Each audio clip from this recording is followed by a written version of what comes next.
ಕೃಷ್ಣಾಯ ವಾಸುದೇವಾಯ ಹರಯೇ ಪರಮಾತ್ಮನೆ ಪ್ರಣತಕ್ಲೇಶನಾಶಾಯ ಗೋವಿಂದಾಯ ನಮೋ ನಮಃ. ಓಂ ಶ್ರೀ ಗುರುಭ್ಯೋ ನಮಃ. ಶ್ರೀಮನ್ಮಧ್ವಾಚಾರ್ಯ ಮೂಲಮಹಾ ಸಂಸ್ಥಾನ ಶ್ರೀ ಪುತ್ತಿಗೆ ಮಠದ ಪರಮಪೂಜ್ಯ ಶ್ರೀ ಶ್ರೀ ಸುಗುಣೇಂದ್ರ ತೀರ್ಥ ಶ್ರೀಪಾದರು, ಅವರ ಶಿಷ್ಯ ಪರಮಪೂಜ್ಯ ಶ್ರೀ ಶ್ರೀ ಸುಶ್ರೀಂದ್ರ ತೀರ್ಥ ಶ್ರೀಪಾದರು ಅಂತ ಪ್ರತಿನಿತ್ಯ ನಾವು ಶಿಬಿರಗಳಲ್ಲಿ ಎಲ್ಲ ಅವಧಿಗಳಲ್ಲಿ ನೆನಪಿಸ್ಕೊಳ್ತಾ ಇದ್ದೀವೋ. ಈ ಶಿಬಿರಕ್ಕೆ ಯಾರು ಕಾರಣಕರ್ತರಾಗಿದ್ದರೋ ಅವರ ಇಬ್ಬರ ದಿವ್ಯ ಸನ್ನಿಧಿಯ ಮುಂದೆ ನಾವು ಸನ್ನಿಹಿತರಾಗಿದ್ದೇವೆ. ತಾಯಿ ಮನೆಯಲ್ಲಿ ಮೊದಲ ಗುರು ಅಂತ ಹೇಳ್ತಾರೆ. ಎಷ್ಟೇ ಕಷ್ಟ ಆದರೂ ತನ್ನ ಮಗುವಿನ ಕೆಲಸವನ್ನು ಮಾಡದ ಹೊರತು ಆ ತಾಯಿಗೆ ನೆಮ್ಮದಿ ಇಲ್ಲ ಅಂತ.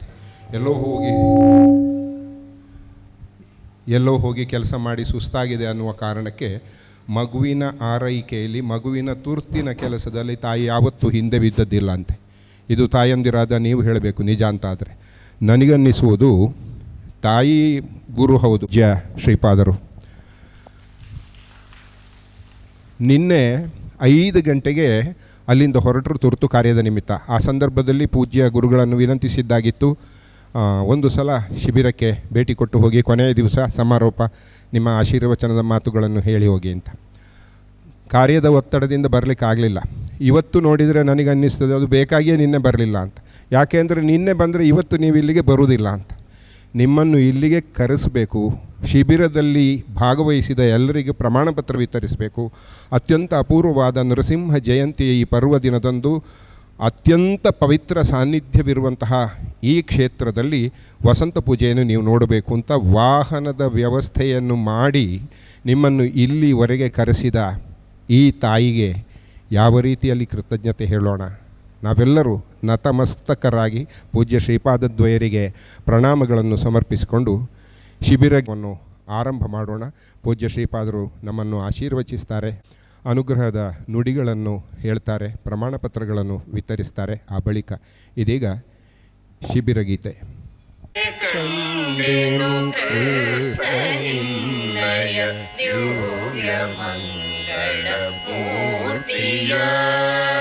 ಕಂಡು ಬದುಕಿದೆ ಇಂದು ನಾನು, ಕರುಣಿಸೋ ಎನ್ನೊಡೆಯನೇ. ಕಂಡೆನು ಕೃಷ್ಣ ನಿನ್ನಯ ದಿವ್ಯ ಮಂಗಳ ಮೂರ್ತಿಯ. ಉಟ್ಟದಟ್ಟಿಯು ಪಿಡಿದವಂಗಿಯು ತೊಟ್ಟ ಕೌಸ್ತುಭಭೂಷಣ,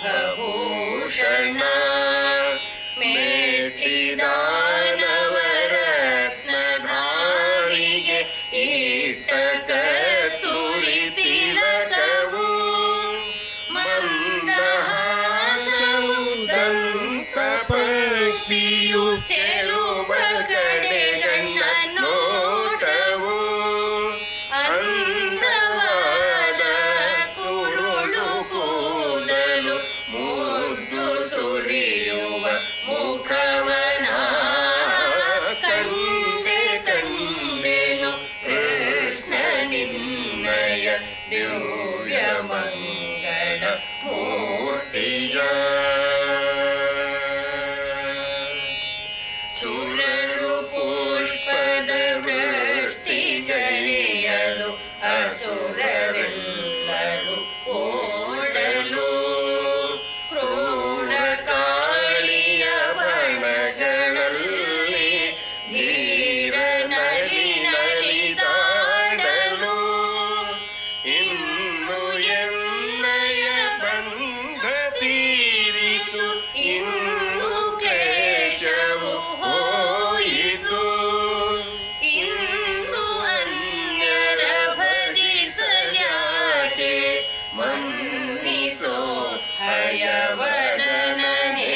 ಕಂಡೆನು ಕಣ್ಣೆ ಕಂಡೆನು ಕೃಷ್ಣ ನಿನ್ನಯ ದಿವ್ಯ ಮಂಗಳ ಮೂರ್ತಿಯ.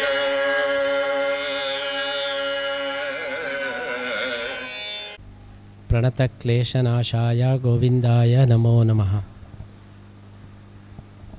ನರಸಿಂಹೋ ಅಖಿಲಾಜ್ಞಾನಮತಧ್ವಾಂತದಿವಾಕರಃ ಜಯತ್ಯಮಿತಸಜ್ಞಾನ ಸುಖಶಕ್ತಿಪಯೋನಿಧಿಃ. ವ್ಯಾಸಾಯ ಭವನಾಶಾಯ ಶ್ರೀಶಾಯ ಗುಣರಾಶಯೇ ಹೃದ್ಯಾಯ ಶುದ್ಧವಿದ್ಯಾಯ ಮಧ್ವಾಯ ಚ ನಮೋ ನಮಃ. ಪ್ರಥಮೋ ಹನುಮನ್ನಾಮ ದ್ವಿತೀಯೋ ಭೀಮ ಏವ ಚ ಪೂರ್ಣಪ್ರಜ್ಞಃ ತೃತೀಯಸ್ತು ಭಗವತ್ಕಾರ್ಯಸಾಧಕಃ. ಬುದ್ಧಿರ್ಬಲಂ ಯಶೋಧೈರ್ಯಂ ನಿರ್ಭಯತ್ವಂ ಅರೋಗತ ಅಜಾಡ್ಯಂ ವಾಕ್ಪಟುತ್ವಂಚ ಹನುಮಸ್ಮರಣಾತ್ ಭವೇತ್. ಆಪಾದಮೌಲಿಪರ್ಯಂತಂ ಗುರುಣಾಮಾಕೃತಿಂ ಸ್ಮರೇತ್ ತೇನ ವಿಘ್ನಾಃ ಪ್ರಣಶ್ಯಂತಿ ಸಿದ್ಧ್ಯಂತಿ ಚ ಮನೋರಥಾಃ. ಶ್ರೀ ಗುರುಭ್ಯೋ ನಮಃ. ಇವತ್ತು ಬಹಳ ಪವಿತ್ರವಾದ ದಿವಸ. ಈ ಮುಹೂರ್ತ ನರಸಿಂಹದೇವರ ಅವತಾರ ಮಾಡಿದ ಮುಹೂರ್ತ ಇದು. ಅಂತಹ ಶುಭ ಮುಹೂರ್ತದಲ್ಲಿ ನೀವು ನರಸಿಂಹ ಜಯಂತಿಯ ದಿವಸ ನರಸಿಂಹ ಕ್ಷೇತ್ರದಲ್ಲಿ ಇವತ್ತು ಆಗಮಿಸಿದ್ದೀರಿ. ಅವತ್ತು ಹಿರಣ್ಯಕಶಿಪುವನ್ನು ಸಂಹಾರ ಮಾಡೋದಕ್ಕೋಸ್ಕರ ನರಸಿಂಹದೇವರು ಕಂಬದಿಂದ ಜಿಗಿದರು. ಆಮೇಲೆ ಎರಡನೇ ಸಲ ಕಂಬದಿಂದ ಜಂಪ್ ಮಾಡಿದ್ದು ನಮ್ಮ ಪುತ್ತಿಗೆಯಲ್ಲಿ. ನಮ್ಮ ಪುತ್ತಿಗೆಯಲ್ಲಿಯೂ ಕೂಡ ನಮ್ಮ ಹಿಂದಿನ ಗುರುಗಳು 24ನೇ ಗುರುಗಳು ಕವೀಂದ್ರ ತೀರ್ಥರು ಗಣಪತಿ ಮಂತ್ರ ಮತ್ತು ನರಸಿಂಹ ಮಂತ್ರವನ್ನು ಸಿದ್ಧಿ ಮಾಡಿಕೊಂಡರು. ಅದರ ಫಲವಾಗಿ ಇಲ್ಲಿಯ ಕಂಬದಲ್ಲಿ ನರಸಿಂಹದೇವರ ಶಿಲ್ಪ ಹಾಗೆ ಗಣಪತಿಯ ಶಿಲ್ಪದಲ್ಲಿ ನರಸಿಂಹದೇವರು ಮತ್ತು ಗಣಪತಿ ಮೂಡಿಬಂದರು ಸನ್ನಿಧಾನ. ಅದರ ಸೂಚನೆಯಾಗಿ ಅವತ್ತು 500 ವರ್ಷಗಳ ಹಿಂದೆ ಇದೇ ಜಾಗದಲ್ಲಿ ಸಿಂಹ ಮತ್ತು ಆನೆಗಳು ಬಂದು ಕಾದಾಟ ನಡೆಸ್ತಾ ಇರುವ ಒಂದು ಕನಸು ಕವೀಂದ್ರ ತೀರ್ಥರಿಗೆ ಬಿದ್ದು, ಅದರ ಸೂಚನೆ ಏನು ಅಂತ ಹೇಳಿ ಪ್ರಶ್ನೆಯ ಮುಖಾಂತರ ತಿಳಿದಾಗ ಈ 2 ಶಿಲ್ಪಗಳಲ್ಲಿ ಸನ್ನಿಧಾನ ಮೂಡಿಬಂದಿದ್ದು ನಿಮ್ಮ ಜಪ ಫಲಿಸಿದರ ಸಂಕೇತ, ಸಿದ್ಧಿಯಾದರ ಸಂಕೇತ. ಆದರೆ 2 ತೀವ್ರವಾದಂಥ ಈ ಸನ್ನಿಧಾನ ಎದುರು ಬದರಾಗಿ ಇರಬಾರದು. ಅದಕ್ಕೋಸ್ಕರ ನರಸಿಂಹದೇವರ ಕಂಬವನ್ನು ತೆಗೆದು ನೀವು ಒಳಗಡೆ ಪ್ರತಿಷ್ಠೆ ಮಾಡಬೇಕು ಅಂತ ಹೇಳಿ ಸೂಚನೆ ಕೊಟ್ಟಂತೆ ಇಲ್ಲಿಯ ಒಂದು ಕಂಬದಲ್ಲಿದ್ದಂಥ ನರಸಿಂಹದೇವರನ್ನು ತೆಗೆದು ಅದರ ಸನ್ನಿಧಿಯನ್ನು, ಕಲಾ ಸಾನ್ನಿಧ್ಯವನ್ನು ಇಲ್ಲಿ ಒಳಗಿನ ವಿಗ್ರಹದಲ್ಲಿ ಆವಾಹನ ಮಾಡಿ ಆಮೇಲೆ ನರಸಿಂಹದೇವರ ಆರಾಧನೆ ಹಾಗೆ ಕಂಬದಲ್ಲೇ ಗಣಪತಿಯ ಆರಾಧನೆ ನಡೆದು ಇದು ಕ್ಷೇತ್ರ ನರಸಿಂಹದೇವರ ಕ್ಷೇತ್ರವಾಗಿದೆ. ಇಲ್ಲಿಯ ಮೂಲ ದೇವರು ಶ್ರೀರಾಮದೇವರಾದರೆ ಮೂಡಿಬಂದ ದೇವರು ನರಸಿಂಹದೇವರು, ಸಂಸ್ಥಾನದ ಮೂಲ ದೇವರು ವಿಠ್ಠಲ ದೇವರು. ಹೀಗೆ 3 ಭಗವಂತನ ರೂಪಗಳ ಸನ್ನಿಧಾನವುಳ್ಳಂಥ ಈ ಪುತ್ತಿಗೆ ಕ್ಷೇತ್ರದಲ್ಲಿ ನೀವು ಇವತ್ತು ನರಸಿಂಹ ಜಯಂತಿಯ ಸಾಯಂಕಾಲದಲ್ಲಿ ಬಂದು ಈ ಒಂದು ಶಿಬಿರವನ್ನು ಸಮರ್ಪಣೆ ಮಾಡ್ತಾ ಇದ್ದೀರಿ. ನರಸಿಂಹದೇವರ ಅನುಗ್ರಹ ಆದದ್ದು ಅವತಾರ ಆದದ್ದು ಸಾಯಂಕಾಲ. ಯಾಕೆ ಅಂತೇಳಿ ಹೇಳಿದರೆ, ಹಿರಣ್ಯಕಶಿಪು ವರವನ್ನು ಕೇಳುವಾಗ ಕಂಡೀಷನ್ ಹಾಕಿದ್ದ, ನಾನು ಸಾಯಬಾರದು ಅಂತ ಕೇಳಿದ. ಅದಕ್ಕೆ ದೇವರು ಹೇಳಿದರು, ಅದು ಯಾರಿಗೂ ಕೊಡಲಿಕ್ಕೆ ಸಾಧ್ಯ ಇಲ್ಲ, ಈ ವರವನ್ನು ಯಾರಿಗೂ ಕೊಡೋದಿಲ್ಲ, ಬೇರೆ ಏನಾದರೂ ಕೇಳು ಅಂತ. ಅವನು ಕುತಂತ್ರ ಮಾಡಿ, ಹಾಗಿದ್ರೆ ಬೇರೆಯೇ ಕೇಳ್ತೇನೆ, ಅದು ಕೊಡಿ ಅಂತ. ಏನು ಕೇಳಿದ? ಸರಿ, ನಾನು ಸಾಯಬಾರದು ಎಂಬುದು ಕೊಡುವುದಿಲ್ಲ ಗೊತ್ತು, ಆದರೆ ಸಾಯಬಹುದು. ಆದರೆ ನಾನು ಹಗಲು ಸಾಯಬಾರದು, ಸಾಯಂಕಾಲವೂ ಸಾಯಬಾರದು, ರಾತ್ರಿಯೂ ಸಾಯಬಾರದು. ನಾನು ಒಳಗೂ ಸಾಯಬಾರದು, ಹೊರಗೂ ಸಾಯಬಾರದು, ಪ್ರಾಣಿಯೂ ಕೊಲ್ಲಬಾರದು, ಮನುಷ್ಯರು ಕೊಲ್ಲಬಾರದು, ಮೇಲೂ ಸಾಯಬಾರದು, ಕೆಳಗೂ ಸಾಯಬಾರದು. ಹೀಗೆ ವರ ಕೊಡಿ ಅಂತ. ಆವಾಗ ಆಯುಧದಿಂದಲೂ ಸಾಯಬಾರದು, ಆಯುಧ ಇಲ್ಲದರೂ ಸಾಯಬಾರದು. ದೇವರು ಆಯಿತು ಅಸ್ತು ಅಂತ ಅವನನ್ನು ಕೊಲ್ಲುವುದಕ್ಕೋಸ್ಕರ ದೇವರು ಏನು ಮಾಡಿದರು ಅಂದರೆ ಸಾಯಂಕಾಲ ಹೊತ್ತಿಗೆ ಅವತಾರ ಮಾಡೋದು ನರಸಿಂಹದೇವರು. ಸಾಯಂಕಾಲ ನೀವು ಹಗಲು ಅಂತ ಹೇಳಲಿಕ್ಕೆ ಬರೋದಿಲ್ಲ, ಮುಸ್ಸಂಜೆಯನ್ನು ರಾತ್ರಿ ಹೇಳಲಿಕ್ಕೆ ಬರೋದು. ಹಾಗೆಯೇ ಅವನನ್ನು ಹೊಸ್ತಿಲಲ್ಲಿ ಕೂತು ಅವನ ಕರಳನ್ನು ಸೆಳೆದು. ಹೊಸ್ತಿಲನ್ನು ನೀವು ಒಳಗೆ ಹೇಳಲಿಕ್ಕೂ ಬರೋದಿಲ್ಲ, ಹೊರಗೆ ಹೇಳಲಿಕ್ಕೂ ಬರೋದಿಲ್ಲ. ಮೇಲೆ ಸಾಯಬಾರದು, ಕೆಳಗೆ ಸಾಯಬಾರದು. ಅದಕ್ಕೆ ತೊಡೆಯಲ್ಲಿ ಅವನನ್ನು ಮಲಗಿಸಿ ಸೀಳಿದರು. ತೊಡೆಯನ್ನು ನೀವು ಮೇಲೆ ಅಂತೇಳಿ ಹೇಳಲಿಕ್ಕೆ ಬರೋದಿಲ್ಲ, ಕೆಳಗೆ ಅಂತೇಳಿ ಹೇಳಲಿಕ್ಕೆ ಬರೋದು. ಮನುಷ್ಯನೂ ಆಗಬಾರ್ದು, ಪ್ರಾಣಿ ಆಗಬಾರ್ದು. ನರಸಿಂಹನಾಥ, ನರಸಿಂಹನನ್ನು ಪ್ರಾಣಿ ಅಂತ ಕರೀಲಿಕ್ಕಾಗೋದಿಲ್ಲ, ಮನುಷ್ಯ ಅಂತ ಹೇಳಿ ಕರೆಯಲಿಕ್ಕಾಗೋದಿಲ್ಲ. ಉಗುರಿನಿಂದ ಸೀಳಿ ಕೊಂದರು. ಉಗುರವನ್ನು ಆಯುಧ ಅಂತ ಹೇಳಲಿಕ್ಕೆ ಬರೋದಿಲ್ಲ, ಆಯುಧ ಅಲ್ಲ ಹೇಳಲಿಕ್ಕೂ ಬರೋದಿಲ್ಲ. ಉಗುರನ್ನು ಆಯುಧ ಅಂತೇಳಿ ಹೇಳಿದರೆ ಏರ್ಪೋರ್ಟಲ್ಲೆಲ್ಲ ಹೋದಾಗ ಆಯುಧ ಹಿಡ್ಕೊಂಡು ಹೋಗಲಿಕ್ಕಿಲ್ಲ, ಎಲ್ಲರೂ ಉಗುರು ಬಿಟ್ಟು ಹೋಗಿ ಅಂತೇಳಿ ಹೇಳಬೇಕು. ಆದ್ದರಿಂದ ಆಯುಧವೂ ಅಲ್ಲ, ನಿರಾಯುಧವಲ್ಲ. ಹೀಗೆ ಅವನ ಕುತಂತ್ರವನ್ನು ನಾನು ಜಯಿಸ್ತೇನೆ ಹೇಗೆ ನೋಡಿ ಅಂತ ಹೇಳಿ ದೇವರು ನರಸಿಂಹ ರೂಪದಿಂದ ಸಾಯಂಕಾಲದಲ್ಲಿ ಕಂಬದಲ್ಲಿ ಬಂದರು.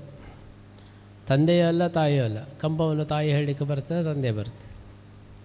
ಹೀಗೆ ಭಗವಂತ ಅಹಂಕಾರಿಯನ್ನು ಸಂಹಾರ ಮಾಡಿದರು. ಹಾಗೆ ಭಕ್ತನಾದ ಪ್ರಹ್ಲಾದನನ್ನು ಉದ್ಧಾರ ಮಾಡಿದರು.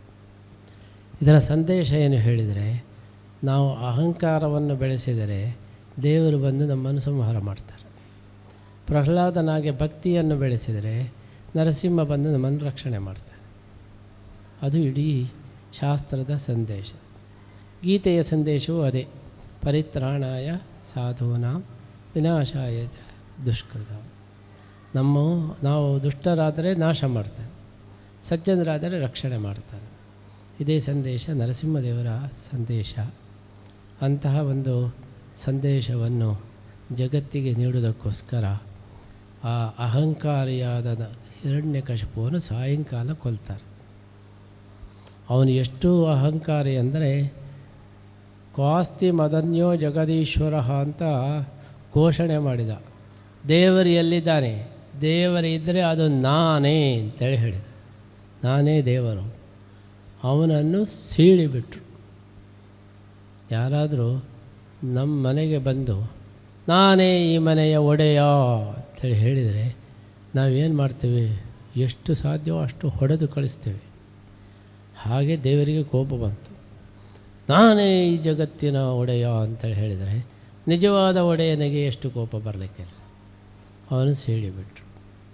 ಪ್ರಹ್ಲಾದ ನಾನು ನಿನ್ನ ದಾಸ, ನೀನೇ ಜಗದೊಡೆಯ ಅಂತ ಹೇಳಿದಾಗ ರಕ್ಷಣೆ ಮಾಡಿ. ಇದರಿಂದ ನಾವು ತಿಳಿಯಬೇಕಾದ ವಿಷಯ ಏನು ಹೇಳಿದರೆ, ಅಹಂಕಾರವನ್ನು ಬೆಳೆಸಿಕೊಂಡರೆ ಒಂದಲ್ಲ ಒಂದು ದಿವಸ ನಾಶ ಆಗ್ತೀವಿ. ಭಕ್ತಿಯನ್ನು ಬೆಳೆಸಿಕೊಂಡ್ರೆ ಒಂದಲ್ಲ ಒಂದು ದಿವಸ ನಮ್ಮನ್ನು ರಕ್ಷಣೆ ಮಾಡ್ತಾರೆ. ಅಂತಹ ಒಂದು ಶ್ರೇಷ್ಠವಾದ ಸಂದೇಶವನ್ನು ಜಗತ್ತಿಗೆ ಕೊಟ್ಟಂತಹ ನರಸಿಂಹದೇವರ ಕ್ಷೇತ್ರಕ್ಕೆ ನೀವೇನು ಬಂದಿದ್ದೀರಿ, ಇಲ್ಲಿ ಶಿಬಿರವನ್ನು ಸಮರ್ಪಣೆ ಮಾಡಿದ್ದೀರಿ. ಶಿಬಿರದ ಜೊತೆಗೆ ನರಸಿಂಹದೇವರ ಅನುಗ್ರಹ ಸಂದೇಶ ಇದು ಎರಡೂ ನಿಮಗೆ ದೊರಕಿದೆ. ಈ ಬಾರಿ ನಾವು ಹೊಸ ಶಿಬಿರ, ಹಿಂದೂ ಶಿಬಿರ ಅಂತ ಮಾಡಿದ್ವಿ. ಯಾವಾಗಲೂ ಬ್ರಾಹ್ಮಣರಿಗೆ ಮಾತ್ರ ಅಂತ ಒಂದು ಶಿಬಿರ ನಡೆಸ್ತಾಯಿತ್ತು. ನಮಗೆ ಅನ್ನಿಸ್ತು ಎಲ್ಲರಿಗೂ ಕೂಡ ದೇವರ ಸಂದೇಶ ಸಿಗಬೇಕು, ಎಲ್ಲ ಹಿಂದೂ ಬಾಂಧವರಿಗೆ ಸಿಗಬೇಕು. ಅದಕ್ಕೋಸ್ಕರ ಯೋಚನೆ ಮಾಡಿ ಮೊಟ್ಟ ಮೊದಲು ನಾವು ಹಿಂದೂ ಶಿಬಿರ ಅಂತ ಗೀತಾ ಮಂದಿರದಲ್ಲಿ ಪ್ರಾರಂಭ ಮಾಡಿದ್ದು. ಅದು ಪರಶುರಾಮ ಜಯಂತಿಯ ದಿವಸ. ಅದರ ಸಮರ್ಪಣೆ ನರಸಿಂಹ ಜಯಂತಿ ದಿವಸ. ಇಬ್ಬರು ಕೂಡ ಬಹಳ ದೊಡ್ಡ ಸಂದೇಶ ಕೊಟ್ಟವರು. ಪರಶುರಾಮದೇವರದ್ದು ಅದೇ ಸಂದೇಶ, ದುಷ್ಟರನ್ನೆಲ್ಲ ಸಂಹಾರ ಮಾಡಬೇಕು. ನರಸಿಂಹದೇವರದ್ದು ಅದೇ ಸಂದೇಶ, ದುಷ್ಟರನ್ನೆಲ್ಲ ಸಂಹಾರ ಮಾಡಬೇಕು, ಸಜ್ಜನರನ್ನು ರಕ್ಷಣೆ ಮಾಡಬೇಕು. ಆದ್ದರಿಂದ ಈ ಸಂದೇಶ, ಈ ಶಿಬಿರ ಸಂದೇಶವು ಹೌದು ಪರಶುರಾಮದೇವರ ಸಂದೇಶ ಮತ್ತು ನರಸಿಂಹದೇವರ ಸಂದೇಶ. ಅಂದರೆ ದುಷ್ಟತನವನ್ನು ನಾವು ನಾಶ ಮಾಡಬೇಕು, ಒಳ್ಳೆಯತನವನ್ನು ಎತ್ತಿಕೊಡಬೇಕು. ಈ ಸಂದೇಶವನ್ನು ನಾವು ತಿಳಿದುಕೊಂಡರೆ, ನಮ್ಮ ಜೀವನದಲ್ಲಿ ಅಳವಡಿಸಿಕೊಂಡರೆ, ಈ ಶಿಬಿರದಲ್ಲಿ ನಾವು ಪರಶುರಾಮ ನರಸಿಂಹ ಶಿಬಿರ ಇದರಲ್ಲಿ ಭಾಗವಹಿಸಿದ್ದು ನಾವು ಸಾರ್ಥಕವಾಗ್ತದೆ. ಇಲ್ಲಿ ನೀವು ಏನು ಕಲ್ತಿದ್ದೀರಿ ಇದು ಲೈಫಿಗೆ ಬೇಕಾದದ್ದು. ಸ್ಕೂಲು ಕಾಲೇಜಿನಲ್ಲಿ ನೀವು ಏನು ಕಲಿತೀರಿ ಅದು ಜಾಬಿಗೆ ಬೇಕಾದದ್ದು. ಪರೀಕ್ಷೆ ಮುಗಿಸಿ ಜಾಬ್ ಸಿಕ್ಕಿದರೆ ಪುಸ್ತಕವನ್ನೆಲ್ಲ ಎಸೆದು ಬಿಡ್ಬೋದು, ಬೇಕಾಗಿಯೇ ಇಲ್ಲ ಅಂತ. ಆದರೆ ಇಲ್ಲಿ ಕಲಿತದ್ದನ್ನು ಕೊನೆಯ ತನಕನೂ ನಾವು ಅದನ್ನು ಅನುಸರಿಸಬೇಕು. ಯಾಕೆಂದರೆ ಧರ್ಮ ಸಂಸ್ಕೃತಿ ಅದು ಜಾಬಿಗೆ ಬೇಕಾದದ್ದಲ್ಲ, ಲೈಫಿಗೆ ಬೇಕಾದ ಇಡೀ ಜೀವನಕ್ಕೆ. ಕೃಷ್ಣ ಗೀತೆಯಲ್ಲಿ ಹೇಳ್ತಾನೆ, ಅಧ್ಯಾತ್ಮ ವಿದ್ಯಾ ವಿದ್ಯಾನಾಂ ವಾದ ಪ್ರವತತಾಮಹಂ. ವಿದ್ಯೆಗಳಲ್ಲಿ ಶ್ರೇಷ್ಠ ವಿದ್ಯೆ ಅಂದರೆ ಯಾವುದು? ಅಧ್ಯಾತ್ಮ ವಿದ್ಯೆಯೇ ನಿಜವಾದ ವಿದ್ಯೆ. ಬೇರೆ ವಿದ್ಯೆಯೆಲ್ಲ ಉಂಟಲ್ಲ ಅದೆಲ್ಲ ನೈವೇದ್ಯ ವಿದ್ಯೆ.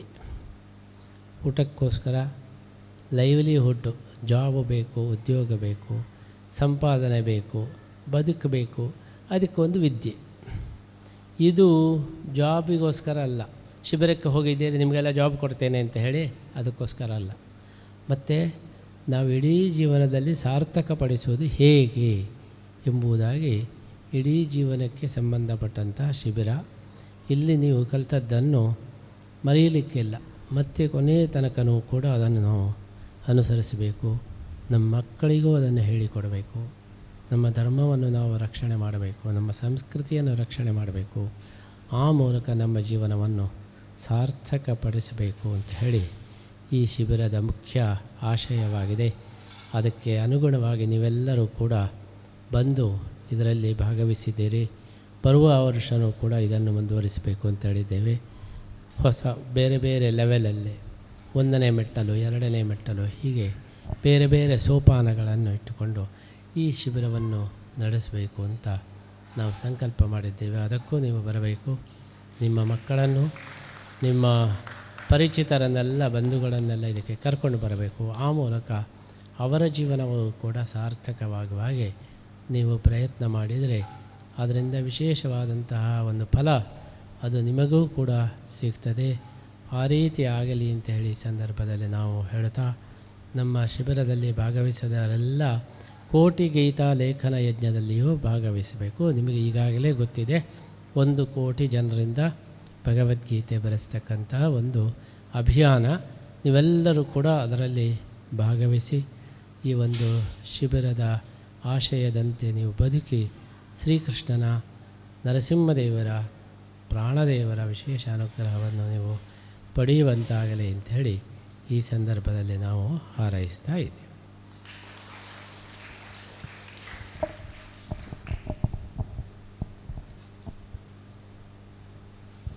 ಶ್ರೀಪಾದದ್ವೈರಿಗೆ ಮತ್ತೊಮ್ಮೆ ಶಿರಸಾಷ್ಟಾಂಗ ಪ್ರಣಾಮಗಳ ಮೂಲಕ ಕೃತಜ್ಞತಾಂಜಲಿಗಳನ್ನು ಹೇಳೋಣ. ಮುಂದಿನ ವರ್ಷ ಮತ್ತೆ ನಮ್ಮನ್ನು ಕರೆಸಿಕೊಂಡು 2ನೇ ವರ್ಷದ ಅಧ್ಯಯನಕ್ಕೆ ಅನುವು ಮಾಡಿಕೊಡಬೇಕು ಅಂತ ಭಿನ್ನಹ ಮಾಡಿಕೊಳ್ಳೋಣ. ಯಾರೆಲ್ಲ ಮುಂದಿನ ವರ್ಷ ಬರ್ತೀರಿ? ನಿನ್ನೆ ಎಲ್ಲರೂ ಕೈ ಎತ್ತಿದಾಗಿತ್ತು. ಮುಂದಿನ ವರ್ಷ ಯಾರೆಲ್ಲ ಬರ್ತೀರಿ? 2ನೇ ವರ್ಷಕ್ಕೆ ಸಿಲೆಬಸ್ ಏನು ಅಂತ ನಮ್ಮ ಹತ್ರ ಶ್ರೀಪಾದರು ಆಗಲೇ ಪ್ರಶ್ನಿಸಿ ಆಗಿದೆ, ರೆಡಿ ಮಾಡಿ, ಮತ್ತು ನಾನು ನೋಡಿ ಫೈನಲ್ ಮಾಡಿ ಕೊಡ್ತೇನೆ ಅಂತ. ಈ ವರ್ಷ ಕಲಿತದ್ದಕ್ಕಿಂತ ಮುಂದಿನ ಭಾಗ, ಹಾಗೆ 3 ವರ್ಷ ಮಾಡುವ ಯೋಜನೆ ಇದೆ ಸದ್ಯಕ್ಕೆ. ಗೊತ್ತಿಲ್ಲ ಪೂಜ್ಯ ಶ್ರೀಪಾದರು ಮತ್ತೆ ಅದನ್ನು ಎಷ್ಟರವರೆಗೆ ಮುಂದುವರಿಸ್ತಾರೆ ಅಂತ. ಹೀಗಾಗಿ ಈ ಶಿಬಿರಗಳಲ್ಲಿ ಭಾಗವಹಿಸ್ತಾ ಸಮಗ್ರ ಹಿಂದೂ ಸಮಾಜದ, ಸನಾತನ ಹಿಂದೂ ಧರ್ಮದ ಸಂರಕ್ಷಣೆ ಮತ್ತು ಸಂವರ್ಧನೆಗಾಗಿ ವಿಶೇಷ ಕಾಳಜಿ ಹೊಂದಿರುವ ಪೂಜ್ಯ ಶ್ರೀಪಾದರ ಜೊತೆಗೆ ಕೈ ಜೋಡಿಸುವ ಭಾಗ್ಯ ನಮ್ಮೆಲ್ಲ ಶಿಬಿರಾರ್ಥಿಗಳು ಸಿಗಲಿ ಅನ್ನುವ ಪ್ರಾರ್ಥನೆಯ ಜೊತೆಗೆ ಇದೀಗ ಇಲ್ಲಿ ಬಂದಿರುವಂತಹ ಶಿಬಿರಾರ್ಥಿಗಳಿಗೆ ಪೂಜ್ಯ ಶ್ರೀಪಾದರು ಪ್ರಮಾಣ ಪತ್ರವನ್ನು, ಆಶೀರ್ಮಂತ್ರಾಕ್ಷತೆಯನ್ನು ವಿತರಿಸಬೇಕು ಅಂತ ಪೂಜ್ಯ ಶ್ರೀಪಾದರಲ್ಲಿ ಭಿನ್ನಹ ಮಾಡಿಕೊಳ್ತಾ ಇದ್ದಾರೆ. ಭಾರ್ಗವ,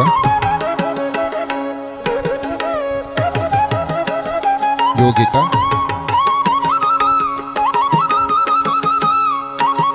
ಅರುಣಾ ಕುಮಾರಿ,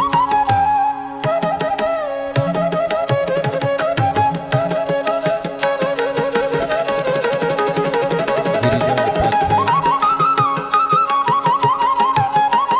ಬನ್ನಿ ಹಾಗೆ ಬನ್ನಿ.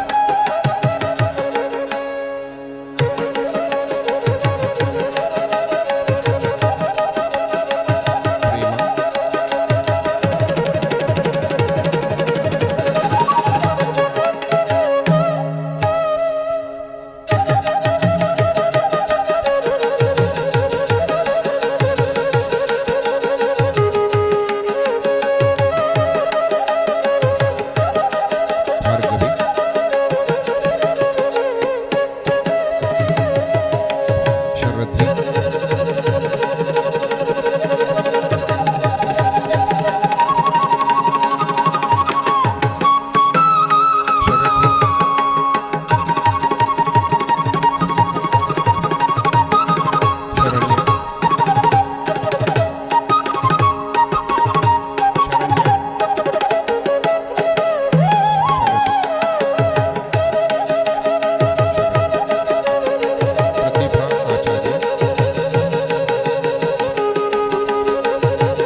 ಲಲಿತಾರಾವ್ ಬನ್ನಿ. 5 ಸಲ ಗೀತೆ ಬರೆದಿದ್ದಾರೆ. 3 ಕನ್ನಡ 3 ತಮಿಳು. ನಂದಿತಾ ಸಾಮಗ ಈಗ ಮತ್ತೊಮ್ಮೆ ಕನ್ನಡ ಪುಸ್ತಕ ಪೂಜ್ಯ ಶ್ರೀಪಾದರಿಂದ ಸ್ವೀಕರಿಸ್ತಾ ಇದ್ದೀವಿ. ಉಷಾ ಶೆಟ್ಟಿ, ವಿನೋದ ಕಾಮತ್,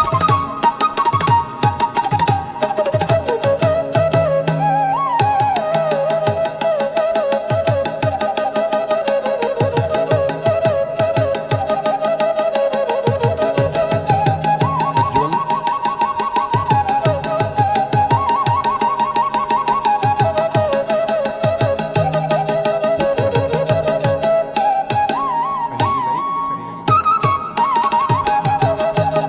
ಜಯಮಾಲ ತಂತ್ರಿ, ಆವಂತಿಕ,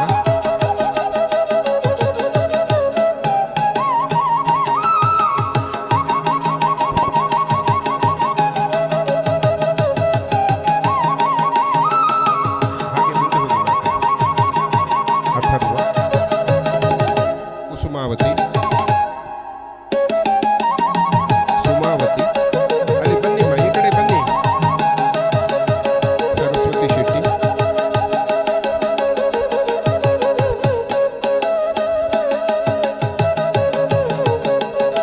ಶ್ರೀಪತಿ,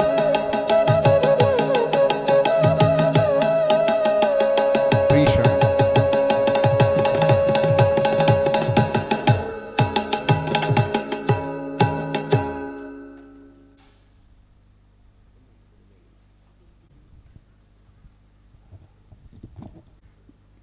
ಮೀರಾ,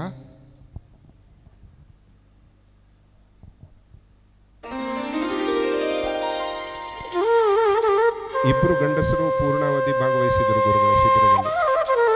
ಇಬ್ಬರು 111 ಒಟ್ಟು ಸಂಖ್ಯೆ, ಅದರಲ್ಲಿ ಇಬ್ಬರು. ತೇಜಸ್ವಿ ಭಟ್ ಆಯ್ತಾ,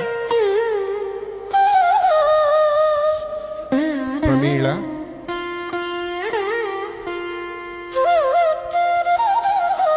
ಮಾಲಿನಿ ಕೆ, ದಿಶಾ,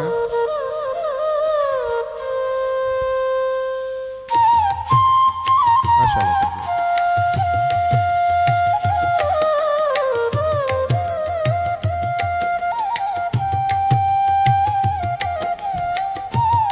ಹಾಂ, ಈಗಾಗಲೇ ಬರೆದವರಿಗೆ ಪೂಜ್ಯ ಶ್ರೀ ಮಾಡ್ತಾ ಇದ್ದೇನೆ. ರಮಾ ದೇಸಾಯಿ ಮೇಡಮ್ ಬನ್ನಿ. ಶಿಬಿರ ಪೂರ್ತಿ ನಮ್ಮ ಜೊತೆ ಸ್ವಯಂ ಸೇವಕಿಯಾಗಿ ಕೆಲಸ ಮಾಡಿದ್ದಾರೆ, ಸಂಪನ್ಮೂಲ ವ್ಯಕ್ತಿಯಾಗಿಯೂ ಕೆಲಸ ಮಾಡಿದ್ದಾರೆ.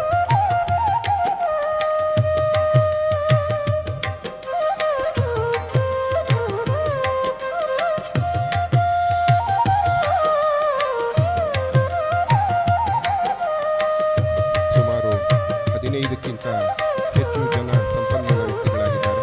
ಅವರೆಲ್ಲರೂ ಇವತ್ತು ಬಾರದೇ ಇರುವುದರಿಂದ ಅವರಿಗೆ ಮುಂದಿನ ದಿನಗಳಲ್ಲಿ ಪೂಜ್ಯ ಶ್ರೀಪಾದರಿಂದ ಅನುಗ್ರಹ ಮಂತ್ರಾಕ್ಷತೆಯನ್ನು ಕೊಡಿಸಲಾಗುತ್ತೆ. ಇನ್ನೊಂದು ನಾನು ರಮಣಾಚಾರ್ಯ.